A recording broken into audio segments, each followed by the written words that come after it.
নমস্কাৰ দৰ্শকবৃন্দ, এয়া দিনৰ 2 বজাৰ দৃশ্য।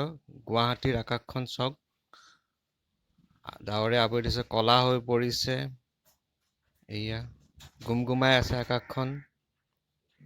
আজি দিনৰ 1 বজাৰ পিছত এনেদৰে বতাহ আৰু ডাৱৰ, বতাহৰ লগতে এয়া ধূলি বালিও উৰি পৰিছে। গোটেই চাৰিওফালে অকল ধূলি বালি আৰু গছ গছনিৰ পাত।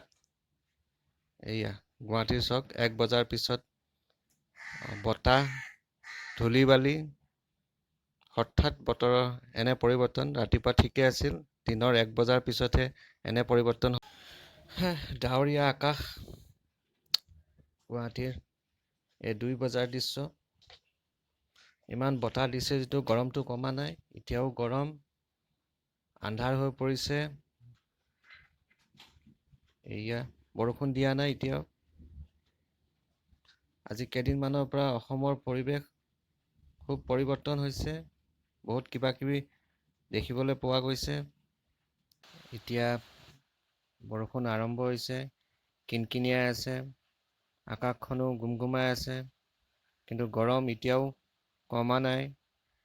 মানুহে প্ৰকৃতিক ধ্বংস কৰাৰ বাবে পৰিৱেশত বহু ধৰণৰ পৰিৱৰ্তন আহিছে। কৰোনা মহামাৰী, শিল বৰষুণ, ভূমিকম্পই অসমকো জুৰুলা কৰিছে। আশা কৰিছোঁ আমি অসমবাসীয়ে প্ৰকৃতি সংৰক্ষণ কৰি আমাৰ ভৱিষ্যত সুৰক্ষিত কৰিম। ধন্যবাদ।